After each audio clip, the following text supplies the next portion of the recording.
Paz do Senhor Jesus Cristo, irmãos. Meu nome é Joel, eu sou cooperador, estou aqui com o pastor local, pastor Elismar. Nós fazemos parte da Assembleia de Deus, Ministério Jardim Brasil, a igreja local de Aí Carvalho, cidade de Aí Carvalho.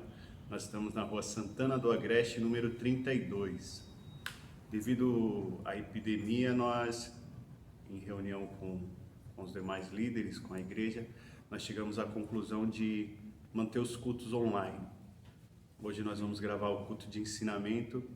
Nós temos como base o estudo da CPAD do primeiro trimestre de 2020, que tem como título A Raça Humana, Origem, Queda e Redenção. Hoje nós vamos meditar na lição de número 8, o início da civilização humana. Antes nós vamos fazer uma oração, o pastor vai fazer uma oração para que a gente possa iniciar o estudo. Aleluia, glória a Deus. Senhor, meu Deus Pai, em nome do Senhor Jesus Cristo, que estamos, ó Deus, em Tua presença, ó Deus, pedindo-nos a Tua graça, a Tua misericórdia, para que possamos, ó Pai, transmitir esse estudo ao coração, Senhor, da Tua igreja. Pai, que este estudo possa alcançá-la, possa edificar, fortalecer, alimentar, e, ó Deus, o Teu nome seja glorificado. Vem, Senhor Espírito Santo, interceder nesta manhã com gemido inexprimível. Ó Deus querido, nós entregamos, ó Pai, este trabalho nas Tuas mãos e agradecemos em nome do Pai, do Filho e do Espírito Santo, que reina para todos sempre. Amém. Amém. Irmãos, nós temos como texto base, leitura bíblica em classe, Gênesis do 4, capítulo 4, versículo 1 até o verso 16. Os irmãos não precisam ter a apostila em si, porque tudo que nós vamos falar está na Bíblia.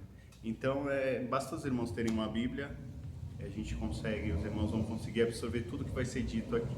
Existe uma ou outra colocação secundária, mas são dados científicos e não atrapalham em nada.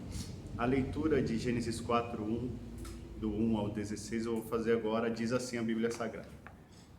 E conheceu Adão a Eva, sua mulher, e ela concebeu e teve a Caim, e disse, alcancei do Senhor um varão. E teve mais ao seu irmão Abel, e Abel foi pastor de ovelhas, e Caim foi lavrador da terra. Aconteceu ao cabo de dias, que Caim trouxe do fruto da terra uma oferta ao Senhor. E Abel também trouxe dos primogênitos das suas ovelhas e da sua gordura. E atentou o Senhor para Abel e para a sua oferta, mas para Caim e para a sua oferta não atentou. Irou-se Caim fortemente e descaiu-lhe o seu semblante. E o Senhor disse a Caim, por que te tirastes? E por que descaiu o teu semblante? Se bem fizeres, não haverá aceitação para ti? Se não fizeres o bem, o pecado jaz à porta, e para ti será o seu desejo, e sobre ele dominarás. E falou Caim com o seu irmão Abel, e sucedeu que, estando eles no campo, se levantou Caim contra o seu irmão Abel, e o matou. E disse o Senhor a Caim, onde está Abel, teu irmão? E ele disse, não sei, sou eu o guardador do meu irmão? E disse Deus, que fizestes? A voz do sangue do teu irmão clama a mim desde a terra. E agora maldito és tu desde a terra, que abriu a boca para receber da tua mão o sangue do teu irmão. Quando lavrares a terra, não te dará mais a sua força. Fugitivo e errante serás na terra. Então disse Caim ao Senhor, é maior a minha maldade que o que possa ser perdoada? Eis que hoje me lanças da face da terra, e da tua face me esconderei, e serei fugitivo e errante na terra. E será que todo aquele que me achar me matará? O Senhor, porém, lhe disse, portanto, qualquer que matar a Caim 7 vezes será castigado. E pôs o Senhor um sinal em Caim, para que não o ferisse qualquer que o achasse. E saiu Caim diante da face do Senhor, e habitou na terra de Nod, da banda do Oriente, do Éden. É importante ressaltar aqui, fazer uma observação, que muitos pregadores, muitos eruditos, eles enfatizam nas mensagens, nos sermãos, que a oferta de Abel foi melhor do que a oferta de Caim. Mas biblicamente nós não conseguimos provar isso. A Bíblia descreve a oferta de Abel, enfatiza que ele deu gordura, né? E o melhor do primogênito das suas ovelhas. E diz que Caim também deu uma oferta, mas não quantifica a oferta de Caim. E por isso muitas pessoas dizem que a oferta de Abel foi melhor do que a de Caim. Mas biblicamente a gente só pode afirmar, a partir do verso 6, que Deus não recebe a oferta de Caim porque ele não tinha uma boa conduta. O verso 6 e 7 diz assim: E o Senhor disse a Caim: Por que te irastes? E por que descaiu o teu semblante? Se bem fizeres, não haverá aceitação para ti. Então nós entendemos aqui que a conduta de Caim era uma barreira entre Deus e ele no ato de receber a oferta. Então a primeira aplicação que a gente pode fazer para as nossas vidas é de que não adianta eu dar uma excelente oferta se eu não tiver uma boa conduta com Deus. Eu preciso ter frutos de um cristão para que quando eu entrar na liturgia do culto, eu oferecer louvores, as minhas orações, até mesmo a oferta física, financeira, para que Deus se agrade disso. Mas eu queria focar no culto em si. A adoração, o louvor, as orações, elas não são recebidas, essas ofertas, se nós não tivermos uma boa conduta. Exemplo disso é Caim. O Senhor pede para que ele faça o bem, então ele não vivia numa conduta boa. Então que nós venhamos ter uma boa conduta para que quando a gente entrar na liturgia do culto, oferecer louvores, orações, apresentar o nosso ser diante de Deus, que Ele nos receba e receba as nossas ofertas. Esse é o primeiro adendo. O título diz o início da civilização e agora, com base nesse texto de Gênesis 4, do 1 ao 16, a gente vai discorrer sobre o assunto. Eu vou citar alguns versículos bíblicos e todos eles vão ser mencionados pelo pastor e a gente vai também colocar aqui em questão algumas hipóteses, algumas dúvidas. Se os irmãos tiverem alguma dúvida, pode colocar depois de baixo na descrição. A tempo oportuno a gente esclarece para os irmãos. A introdução diz assim: Nessa lição estudaremos a origem da civilização humana e, para tanto, focaremos no capítulo 4 de Gênesis, pois é justamente aí que encontramos a primeira cidade constituída pelo homem. Em seguida, veremos por que a civilização é marcada por tantos conflitos, dissoluções e violência. Apesar de tudo, Deus jamais deixou de intervir nos negócios humanos. Além de Criador, Ele é o Senhor de todas as coisas. Concluindo a nossa aula, mostraremos que somente o Evangelho de Cristo pode redimir a civilização atual. Então essa daqui é uma breve introdução sobre o que nós vamos ver nessa lição. Tópico 1 diz: a origem da civilização humana. Neste tópico, definiremos a civilização humana. Realçaremos o casamento como base da civilização e mostraremos o trabalho como meio de sua subsistência. A civilização é um projeto de Deus. Então aqui o autor faz uma primeira afirmação: Deus planejou a civilização. E aí a gente vai discorrer mais para frente, isso vai ficar mais claro. 1. Definindo a civilização. Segundo o dicionário Roais, civilização é o conjunto de aspectos peculiares à vida intelectual, artística, moral e material de uma época, de uma região, de um país ou de uma sociedade. Foi o que Adão e seus descendentes demonstraram logo após a queda. Gênesis 4, a gente vê isso do verso 1 até o final. A gente vai ver que Caim ele dá início à primeira cidade. Nós também vamos discorrer mais adiante. Se Adão não tivesse pecado, haveria civilização? É uma indagação. Se ele não tivesse pecado, haveria civilização? O próprio autor responde e diz sim, pois nessa hipótese, o processo civilizacional seria muito mais brilhante e proveitoso porque o homem cumpriria plenamente a vontade de Deus quanto ao desenvolvimento de nosso planeta. Isso está em Gênesis 1, verso 26. E disse Deus: façamos o homem à nossa imagem, conforme a nossa semelhança, e domine sobre os peixes do mar, e sobre as aves do céu, e sobre o gado, e sobre toda a terra, e sobre todo réptil que se move sobre a terra. O ponto 2 diz: o casamento como base da civilização. A civilização humana teve início quando Adão recebeu Eva como esposa. Gênesis 2, do verso 18 ao 25. E disse o Senhor Deus: não é bom que o homem esteja só, faz-lo-ei uma ajuntadora idônea para ele.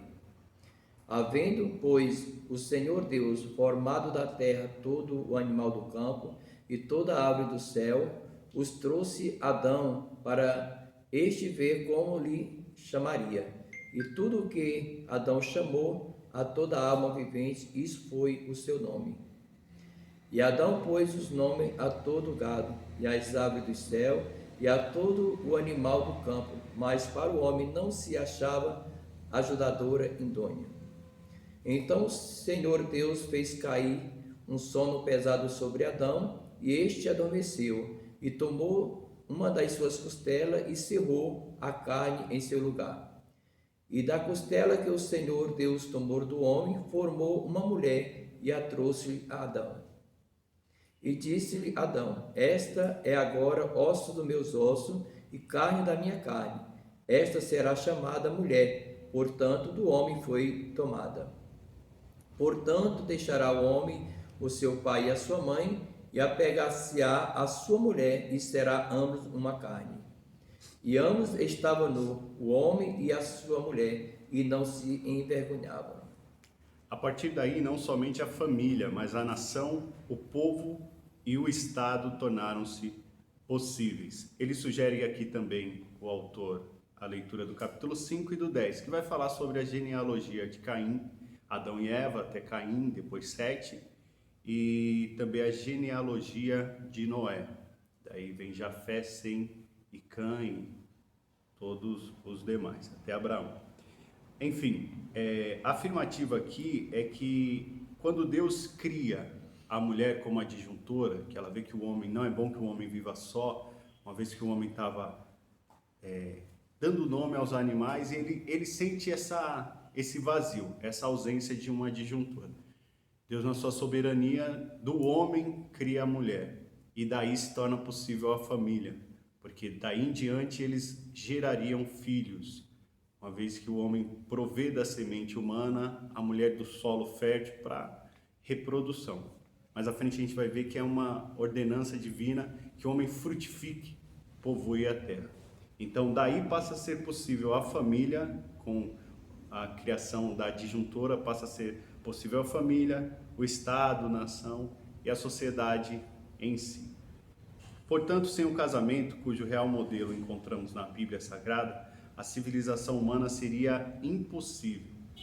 Aliás, até a própria Igreja de Cristo, apresentada como a sociedade perfeita, tem o casamento bíblico a sua base espiritual, moral e emocional.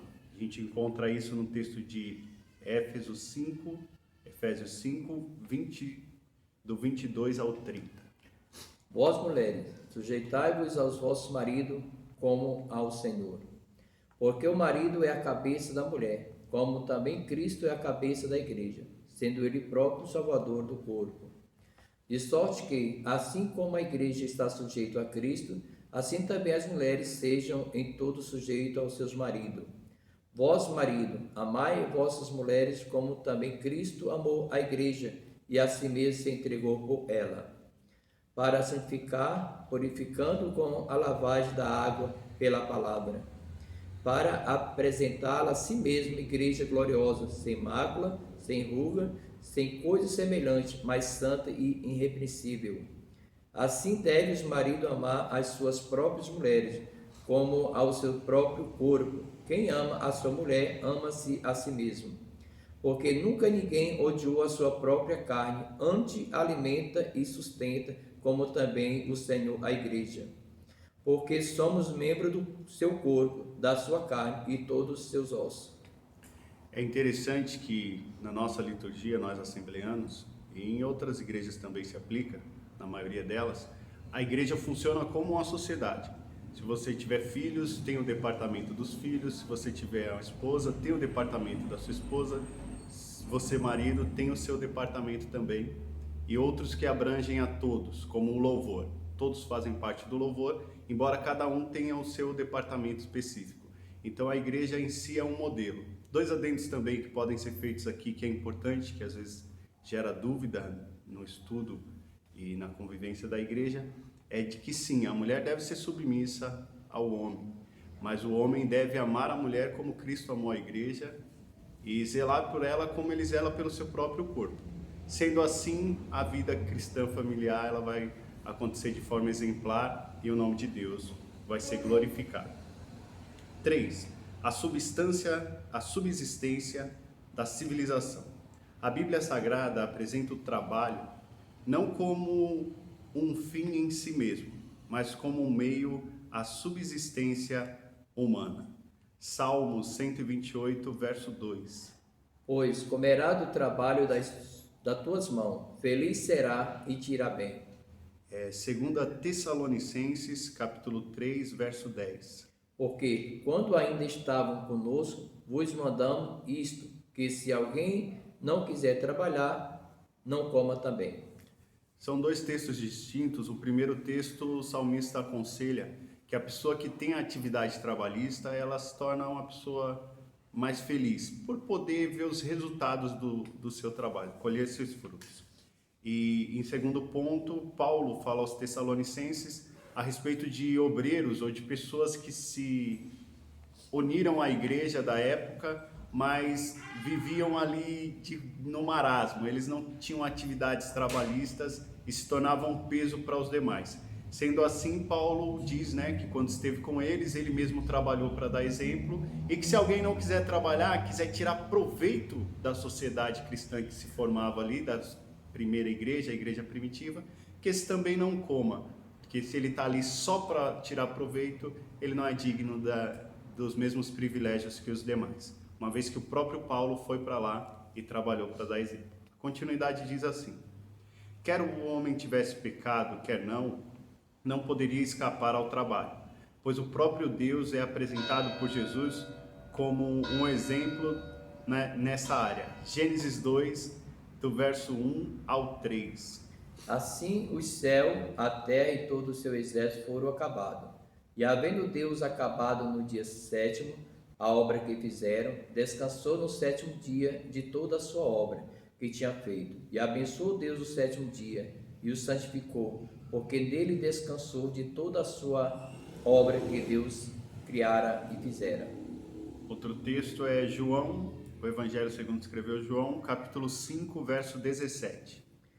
E Jesus lhe respondeu: meu Pai trabalha até agora, e eu trabalho também. São dois textos que mostram o próprio Deus trabalhando. Então é um princípio divino o trabalho. Nós vamos ver mais para frente, nós vamos discorrer mais sobre isso. Além disso, Deus criou Adão para governar o mundo, uma atividade que requer atenção e esforço concentrado. Gênesis capítulo 1, do verso 26 ao verso 28. E disse Deus: façamos o homem à nossa imagem, conforme a nossa semelhança, e domine sobre os peixes do mar, e sobre as aves do céu, e sobre o gado, e sobre toda a terra, e sobre todo réptil que se move sobre a terra. E criou Deus o homem à sua imagem, a imagem de Deus o criou, homem e mulher os criou. E Deus o abençoou, e Deus lhe disse: frutificai e multiplicai-vos, e enchei a terra, e sujeitai-vos, e dominai sobre os peixes do mar, e sobre as aves do céu, e sobre todo animal que se move sobre a terra. Então Deus já criou o homem com o propósito de que o homem administrasse as coisas, desde a terra, lavrar a terra, a dominar sobre os animais. Então o homem já nasce com um propósito, digamos assim, no popular de hoje, trabalhista. O homem foi criado para trabalhar. Isso não é a consequência, às vezes, como cristão, eu ouvi muitas vezes uma certa piada entre nós de que quando eu chegar no céu eu vou falar com Adão, porque se ele não tivesse comido do fruto proibido nós não trabalharíamos. Mas isso não é bíblico, é mais uma tese pessoal, mas biblicamente nós não podemos apontar isso com certeza. Após a queda, o trabalho humano torna-se um enfado devido à enfermidade do planeta. Gênesis 3:19. No sol do teu rosto comerás o teu pão, até que se torne a terra, porque dele foste tomado, porquanto és pó, e em pó te tornarás. Romanos 8:19 até o 22 confirma isso. Porque ardente expectação da criatura espera a manifestação do Filho de Deus. Porque a criação ficou sujeita à vaidade, não por sua vontade, mas por causa do que a sujeitou. Na esperança de que também a mesma criatura seja libertada da servidão da corrupção, para a libertação da glória dos filhos de Deus. Porque sabemos que toda a criação geme e está juntamente com dores de parto até agora. Então aí o texto de Paulo, enfatizar o texto de Paulo, Paulo diz que tanto o ser humano quanto a criação não estão nos seus estados iniciais. Então, nós sabemos que o pecado de Adão trouxe consequências, de Adão e Eva trouxeram consequências não só sobre o ser humano, o homem, a mulher, a serpente, mas também trouxeram consequências sobre a terra. Mas, sobretudo, a Bíblia diz em Apocalipse 21 que João viu um novo céu e uma nova terra, e sobre eles nós viveremos sendo governados por Deus. Deus será o nosso Deus e nós seremos o seu povo. A síntese do tópico 1 diz: a civilização humana é o conjunto da realização de realizações espirituais, morais, sociais, materiais, econômicas e da vida humana num lugar. Em suma, irmãos, é a coexistência, é se relacionar. A civilização nasce quando Deus vê o homem só e entende que não é bom que o homem esteja só.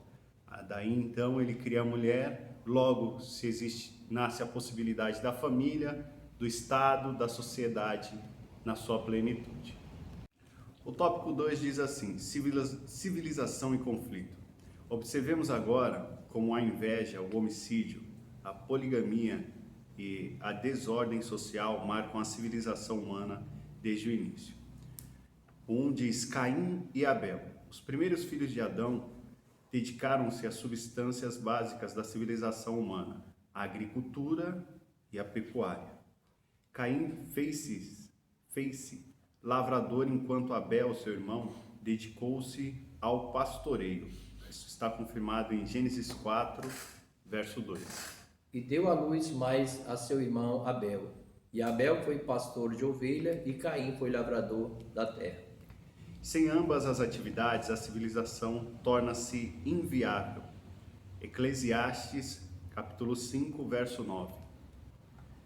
O proveito da terra é para todos, até o rei se serve do campo. Segunda Crônicas, capítulo 26, verso 10. Também edificou torres no deserto e cavou muitos poços, porque tinha muito gado. Tanto nos vales como nas campinas, lavradores e vinheteiros, nos montes e nos campos férteis, porque era amigo da agricultura. Esse texto fala do rei Uzias. O rei Uzias foi muito bem sucedido, mas mostra a necessidade de que, independente de qual seja a classe social que a pessoa ocupe, dentro de um reino, dentro de uma sociedade, ela necessita dessas duas atividades: lavrar a terra e cuidar dos animais, a pecuária. A continuidade diz assim: foi na convergência de ambas as atividades que Caim, o agricultor, movido por uma inveja maligna, matou Abel, o pecuarista, temente a Deus. Gênesis 4, verso 8. E falou Caim com seu irmão Abel. E sucedeu que, estando eles no campo, se levantou Caim contra o seu irmão Abel e o matou. O ponto 2 desse tópico diz assim: a cidade de Lameque. Enoque, e aqui o autor faz uma observação, para que nós não venhamos confundir esse Enoque com Enoque que foi transladado, que se tornou amigo de Deus. A Bíblia diz que Enoque andou com Deus, foi amigo de Deus a ponto de Deus o separar para si. Deus o transladou, levou direto para o céu, ele não provou a morte, como Elias também não provou a morte, e alguns dizem que Moisés também não provou a morte. Mas Enoque e Elias é certeza. Moisés cabe aí ressalvas e dúvidas. Mas não é esse Enoque, não é desse Enoque que nós estamos falando. Foi o nome da primeira cidade, Enoque, fundada na terra, estabelecida por Caim logo após este haver assassinado Abel. A cidade de Enoque foi marcada pela violência e pela banalidade quanto à vida humana. Tanto é que Lameque, um dos netos de Caim, matou 2 homens por motivos fúteis e em seguida celebrou o seu duplo homicídio como uma poesia. Gênesis 4, o verso 23 e 24. E disse Maleque às suas mulheres Ada e Sila: ouve a minha voz, vós mulheres de Maleque, escutai as minhas palavras, porque eu matei um homem por me ferir, e um jovem por me pisar. Porque 7 vezes Caim será castigado, mas Maleque 70 vezes 7. Os eruditos, os estudiosos dizem que essa é a primeira poesia da Bíblia. E que Lameque diz isso para suas esposas, ele convida suas esposas a escutarem essa poesia, e ele se orgulha disso, como se fosse um ato heróico, como se fosse algo louvável. O fato dele ter matado 2 homens, um jovem e um homem já provavelmente na sua estatura de idade, já adulta, por coisas fúteis. Essa era uma das características dessa cidade, a cidade de Enoque, constituída pela descendência de Caim. Desde então, a violência vem sendo celebrada em poemas, crônicas, romances e filmes. Mas virá o tempo em que os homens não mais aprenderão a se matarem. Isaías capítulo 2, verso 4. E ele julgará entre as nações e repreenderá a muitos povos.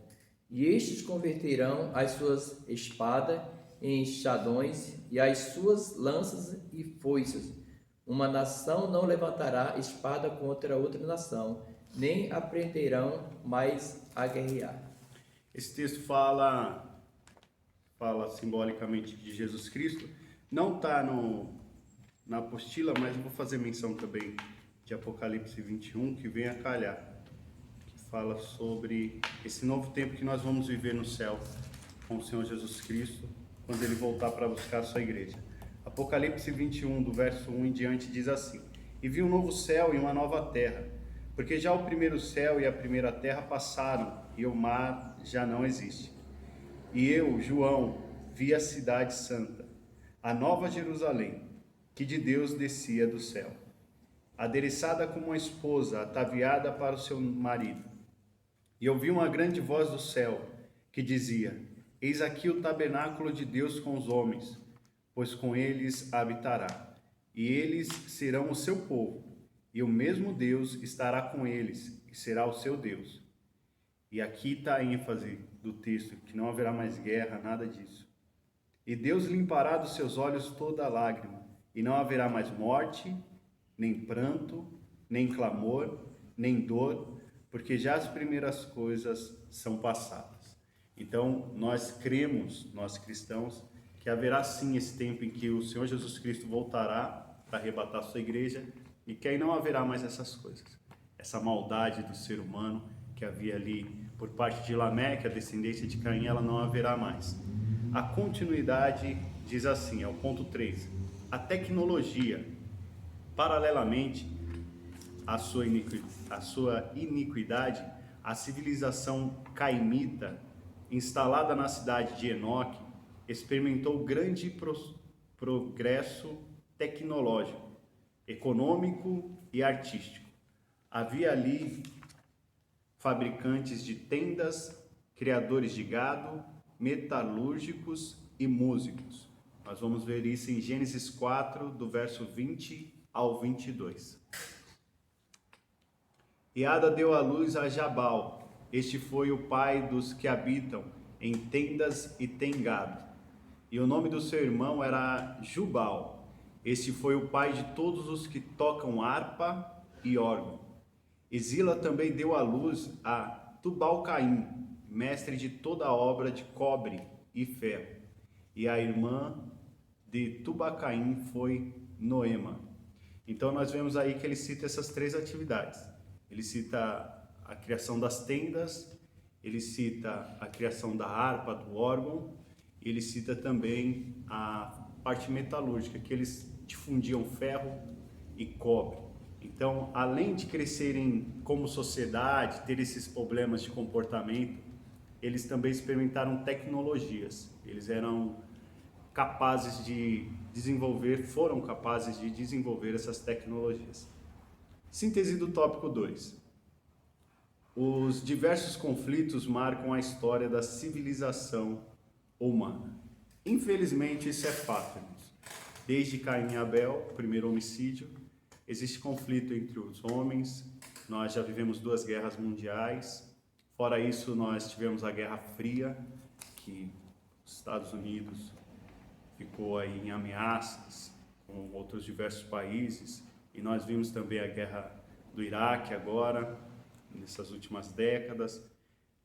Temos diversos conflitos econômicos, culturais, sociais. No próprio Brasil, dentro do Brasil, um país continental, nós temos um país dividido no que diz respeito a diversos temas. Então, aonde houver pessoas, sempre haverá conflito. Uma vez que Deus não nos criou em série, Deus nos criou cada um com as suas próprias características, com o seu próprio álibi. Então, nós temos essa tendência a que haja conflito. Onde houver sociedade, haverá divergências de opinião, de costumes, muitas vezes de cultura, e é comum que haja. O ruim é o extremo, quando há morte, quando há agressão, quando há discussões. Isso não é louvável. A continuidade diz assim, nós entramos no terceiro e último tópico: o Deus que intervém na civilização. Criador e Senhor de todas as coisas, Deus tem direito de intervir tanto na biografia de cada um de nós, quanto na vida das nações e na própria civilização. Veremos finalmente que o Senhor Jesus é a única esperança à civilização humana. Então, 2 coisas que a gente pode afirmar aqui, segundo o autor. Deus tem sim autonomia e legalidade para interferir em qualquer civilização, uma vez que Ele é o Criador de todas as coisas. João capítulo 1, do 1 adiante, ele vai dizer que no princípio o Senhor era o Verbo, ele se refere a Jesus Cristo, e o Verbo estava com Deus, e o Verbo era Deus. E mais adiante ele vai dizer, todas as coisas foram feitas por Ele, e sem Ele nada do que foi feito se fez. Então todas as coisas são de Deus. Nada do que existiria se não surgisse da parte de Deus ou com a permissão de Deus. Então Ele tem essa autonomia, essa onipotência sobre todas as coisas. 1. A intervenção na biografia de cada um. Deus interveio diretamente, por exemplo, nas biografias de Adão, Caim e Enoque. Gênesis 3:9. E chamou o Senhor Deus Adão, e disse: onde estás? Gênesis 4:6. E o Senhor disse a Caim: por que te iraste? E por que descaíste o teu semblante? E por fim, Gênesis 5:24. E andou Enoque com Deus, e não apareceu mais, porquanto Deus para si o tomou. Então nós vemos nesses 3 textos, Adão, Caim e Enoque, Deus se relacionando diretamente com eles. Logo, isso interfere diretamente na biografia deles. Ele assim o fez, não apenas para disciplinar e punir, como também para recompensar aos seus servos. Hebreus capítulo 11, o verso 6. Ora, sem fé é impossível agradar-lhe, porque é necessário que aquele que se aproxima de Deus creia que Ele existe e que é galardoador dos que o buscam. Então, nós temos uma irmã aqui na igreja, a irmã Sofia, ela louvou por esses dias, que não dá para plantar uma semente de melancia e colher tangerina, mexerica. Então, do mesmo jeito que Deus interfere com a sua soberania para punir a Caim após o homicídio, ele também interfere para dar o benefício para Enoque, por Enoque andar com ele. Então, se a gente se aproxima de Deus, que nós nos aproximemos com fé, acreditando que nós servimos a um Deus justo, nós estamos nos relacionando com um Deus justo. Então, ele pode sim nos dar os benefícios pela nossa obediência, pela nossa servidão a ele com sinceridade. A continuidade diz assim: indiretamente, o Todo-Poderoso intervém através das autoridades por ele constituídas. Gênesis 9, verso 6. Quem derramar o sangue do homem, pelo homem o seu sangue será derramado, porque Deus fez o homem conforme a sua imagem. Romanos 13, do 1 ao 14, diz assim: toda alma esteja sujeita às autoridades superiores, porque não há autoridade que não venha de Deus, e as autoridades que há foram ordenadas por Deus. Por isso, quem resiste à autoridade, resiste à ordenança de Deus, e os que resistem trarão sobre si mesmos a condenação. Porque os magistrados não são terror para as boas obras, mas para as más. Queres tu, pois, não temer a autoridade? Faze o bem, e terás louvor dela. Porque ela é ministro de Deus para o teu bem. Mas se fizeres o mal, teme, pois não traz em vão a espada, porque é ministro de Deus, e vingador para castigar o que faz o mal. Portanto, é necessário que lhe estejais sujeitos, não somente pelo castigo, mas também pela consciência. Por esta razão também pagais tributos, porque são ministros de Deus, atendendo sempre a isto mesmo. Portanto, dai a cada um o que deveis: a quem tributo, tributo; a quem imposto, imposto; a quem temor, temor; e a quem honra, honra. A ninguém devais coisa alguma, a não ser o amor com que vos ameis uns aos outros, porque quem ama aos outros cumpriu a lei. Com efeito, não adulterarás, não matarás, não furtarás, não darás falso testemunho, não cobiçarás, e se há algum outro mandamento, nesta palavra se resume: amarás o teu próximo como a ti mesmo. O amor não faz o mal ao próximo, de sorte que o cumprimento da lei é o amor. E isto digo, conhecendo o tempo que já é hora de despertarmos do sono, porque a nossa salvação está agora mais perto de nós do que quando aceitamos a fé. A noite é avançada e o dia está próximo. Rejeitamos, pois, as obras das trevas e vistamo-nos das armas da luz. Andemos honestamente, como de dia, não em glutonarias, nem em bebedeiras, nem em desonestidades, nem em dissoluções, nem em contendas e inveja. Mas revesti-vos do Senhor Jesus Cristo, e não tenhais cuidado da carne em suas concupiscências. Então aqui Paulo enfatiza, irmãos, que o juízo de Deus ele vem, a intervenção de Deus vem, mas ela vem pelas autoridades que são estabelecidas por Deus. E muitas vezes o cristão deve refletir sobre isso, porque muitas vezes nós somos irrepreensíveis dentro do mundo cristão, mas nos nossos trabalhos, os nossos subgerentes, gerentes, os nossos líderes, diretores, os presidentes da empresa, eles são presidentes e têm esses cargos porque Deus permitiu. E quando nós obedecemos às ordens dadas por eles, nós louvamos a Deus. Isso nada mais é, no nosso dialeto dos cristãos, do que um bom testemunho. Se eu respeito as autoridades, o nome de Deus vai ser louvado por isso, porque eu estou dando um bom testemunho. Eu chego no horário, eu cumpro as minhas metas, eu sou sincero quando acontece alguma coisa que foge da normalidade da empresa, eu sou justo com os meus amigos, eu procuro cumprir e obedecer tudo que é imposto pelas autoridades. Então o Senhor diz isso. É interessante também dizer que o próprio Cristo fala para Pedro, né? Quando ele corta a orelha de Malco, o Senhor diz: Pedro, guarda essa espada na bainha, porque quem a espada ferir, pela espada será ferido.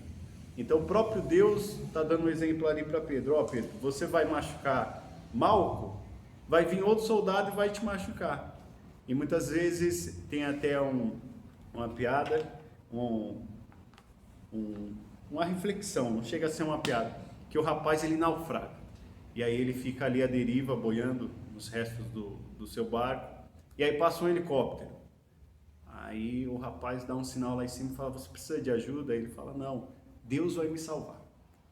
E depois passa uma embarcação grande, e aí eles param e falam, o senhor precisa de ajuda? Aí ele fala, não, Deus vai me salvar. E por fim esse rapaz acaba morrendo afogado. E aí quando chega no céu, ele indaga a Deus e fala assim, Deus, eu pedi socorro, o Senhor não foi me salvar.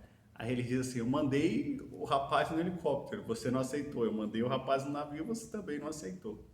Muitas vezes nós acreditamos que Deus vai aparecer, vai se personificar literalmente e aparecer para nós. Mas muitas vezes Deus usa as pessoas que estão ao nosso redor, os nossos familiares, os nossos irmãos da igreja, pessoas do trabalho. Muitas vezes os ímpios, irmãos, aqueles que ainda não entenderam a nossa fé ou que não compactuam da mesma fé que nós, Deus pode sim usá-los para serem bênção na nossa vida. Muitas vezes nós esperamos que Deus se personifique e apareça para nós, e provavelmente isso não vai acontecer. Então que a gente esteja atento e sejamos sensíveis à voz de Deus e aos sinais de Deus para as nossas vidas. A continuidade diz assim: Deus não se limitou a criar o universo, nem nos abandonou após haver formado. Ele continua a observar atenta, justa e amorosamente todas as coisas. Gênesis 11, verso 5. Então desceu o Senhor para ver a cidade e a torre que os filhos dos homens edificavam. Salmos, capítulo 50, verso 21. Essas coisas tem feito, e eu me calei. Pensava que era tal como tu, mas eu te repreenderei e as porei por ordem diante dos teus olhos. Provérbios 15, verso 3. Os olhos do Senhor estão em todo lugar, contemplando os maus e os bons. Então são três textos que enfatizam o Gênesis 11, 5, Salmos 50, 21 e Provérbios 15, 3, mostram que Deus continua atuante nos tempos passados e no mundo atual. Então Deus não nos criou e nos deixou aqui a deriva, Ele continua a nos observar e a atuar também. Sempre que necessário, intervém. Se o Senhor não agisse assim, a civilização humana, como a conhecemos, não mais existiria. O 2 diz, a intervenção na história da civilização. No período da história sagrada, abrangendo o Antigo e o Novo Testamento, Deus interveio diretamente na civilização por ocasião do dilúvio e da Torre de Babel. Gênesis 6, verso 7.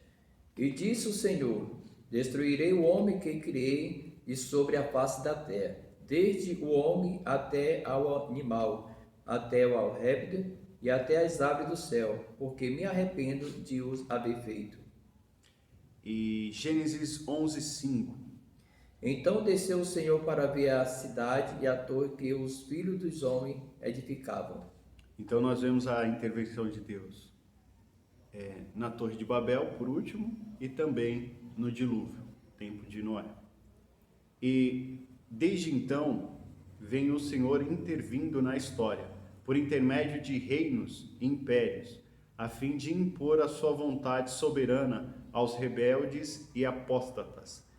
O profeta Jeremias, no capítulo 21, verso 7, diz assim: E depois disto, diz o Senhor, entregarei Zedequias, rei de Judá, e os seus servos, e o povo, e os que desta cidade restaram da pestilência, e da espada, e da fome, na mão de Nabucodonosor, rei de Babilônia, e na mão de seus inimigos, e na mão dos que buscam a sua vida, e feri-lo-á ao fio da espada, não os poupará, nem se compadecerá, nem terá misericórdia. Isaías 45, o verso 1 e o 13. Assim diz o Senhor ao seu ungido, a Ciro, a quem tomo pela a mão direita, para abater as nações diante de sua face, e decidir os lombos dos reis, para abrir diante dele as portas, e as portas não se fecharão.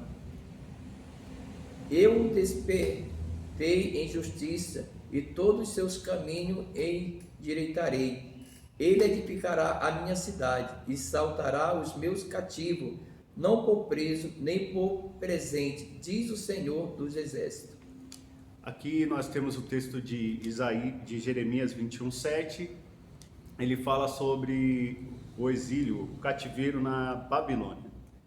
Deus anuncia antes, Deus intervindo pela desobediência do povo. Então Deus prediz ali, avisa que ele vai intervir e que Nabucodonosor levaria o povo cativo. Em Isaías 45, agora, salvo engano, o rei persa Ciro, ele assume a Babilônia ali, todo aquele império, e num determinado momento os eruditos dizem que ele acha o rolo, o livro de Isaías, no capítulo 45, e ele lê o próprio nome dele e essa ordem de soltar os cativos. Historicamente, os persas não tinham o costume de fazer escravos. Eles cobravam impostos, eles deixavam que as pessoas fossem para suas cidades, vivessem em suas cidades e deles cobravam impostos. Essa era a forma dos persas governarem. Então aqui também Deus já tinha predito por Isaías que Ciro era ungido dele, escolhido dele, para efetuar essa libertação do povo depois de 70 anos cativos na Babilônia. Então aqui nós vemos Deus dando o castigo e o livramento, ele interferindo diretamente na vida da sociedade, na vida da humanidade. E nós vemos aqui também que Ciro não era cristão, irmãos. Então enfatizo que Deus pode usar quem ele quiser. Talvez o seu patrão não seja temente a Deus, mas Deus o use como um canal de bênção para a sua vida. É só um exemplo, isso pode se aplicar de diversas formas. A continuidade diz assim: vê-se, pois, que a intervenção divina na civilização jamais foi interrompida. De Adão aos nossos dias, o Senhor sempre interviu na história humana. De outra forma, a humanidade seria inviabilizada. Jesus Cristo, a única esperança para a civilização humana. Às vezes somos levados a pensar que o Senhor Jesus veio a este mundo apenas para salvar indivíduos. Todavia, o amor de Deus não se limita às biografias, porque Ele, amando o mundo de uma tal maneira, enviou o seu Filho para salvar a todos, inclusive a civilização e a história. João 3, verso 16. Porque Deus amou o mundo de tal maneira que deu o seu Filho unigênito, para que todo aquele que nele crê não pereça, mas tenha a vida eterna. Na grande comissão somos instados a evangelizar até os confins da terra, pois o evangelho de Cristo redime tanto pessoas como os povos e civilizações. Mateus capítulo 28, do verso 18 ao verso 20. Chegando-se Jesus, falou-lhe dizendo: é-me dado todo o poder no céu e na terra. Portanto, ide, fazei discípulos de todas as nações, batizando-os em nome do Pai e do Filho e do Espírito Santo, ensinando-os a guardar todas as coisas que eu vos tenho mandado. Eis que eu estou convosco todos os dias até a consumação dos séculos. Amém. Chegará o dia em que toda a terra encher-se-á do conhecimento do Senhor. Isaías 11, verso 2. E repousará sobre ele o Espírito do Senhor, e o Espírito de sabedoria e de entendimento, o Espírito de conselho e de fortaleza, o Espírito de conhecimento e de temor do Senhor. A conclusão do estudo diz assim: a única esperança para a civilização humana é o Evangelho de Cristo. Por essa razão proclamamos a palavra de Deus a tempo e fora de tempo, para que não venhamos a ser destruídos. Além do mais, o Senhor Jesus constrange-nos a salgar e a iluminar a nossa geração através de um testemunho eficaz. Somente a Igreja de Cristo tem as propriedades do sal e da luz. Que o nome de Cristo seja exaltado. Então, só para enfatizar, irmãos, Jesus não morreu por uma ou duas pessoas. A Bíblia diz que Deus amou o mundo de uma tal maneira que deu o seu Filho unigênito para que todo aquele que nele crê não pereça, mas tenha vida eterna. A Bíblia diz que quem crê é indefinido. Quem crê pode, eu posso crer, você pode crer, qualquer pessoa no mundo pode crer. Quem crer e for batizado será salvo. Então, Jesus não morreu por uma sociedade específica, por um país específico, por um continente específico. Quando ele morre, ele verte seu sangue, é um sacrifício perfeito por toda a humanidade. E que nós saibamos, pelo Espírito Santo de Deus, nos é dado entender isso, e que nós saibamos que o céu, ele de certa forma, ele tem um preço, a obediência. E que nós possamos ficar nessa obediência. Conhecer cada vez mais as Escrituras sagradas para não errar, para não pecar contra Deus. Buscar a iluminação do Espírito Santo para entender o que a palavra nos diz e que nós possamos praticar. João 15:16 ou 16:15, salvo engano, a Bíblia diz que não fomos nós que escolhemos a Deus, mas Deus nos escolheu a nós e nos nomeou e nos enviou a fim de que dessemos frutos e esses frutos permaneçam. Então, que Deus abençoe a sua vida, que Deus abençoe o seu ministério. Todos nós nascemos com um propósito. Que Deus te dê o crescimento e que você possa gerar todos os frutos pelo qual Deus te gerou aqui na terra. Todos nós temos um propósito. O mundo pode dizer que não. Talvez dentro dos seus complexos humanos, das suas faculdades, você possa duvidar, achar que você é fruto de um casamento que não deu certo, de um relacionamento equivocado, mas não. Nenhum de nós pediu para nascer, mas todos nós nascemos e temos o privilégio da vida, porque Deus tem um propósito maior nas nossas vidas. Busque mais a palavra, busque mais o conhecimento de Deus e se relacione com Deus, e com certeza Ele vai se mostrar a você. Que Deus te abençoe e que a paz do Senhor Jesus Cristo esteja com todos vós. Amém, graças a Deus. Mais um término do estudo, amém? Esperamos que seja proveitoso para cada um de nós, amém? Deus abençoe e até a próxima, em nome de Jesus.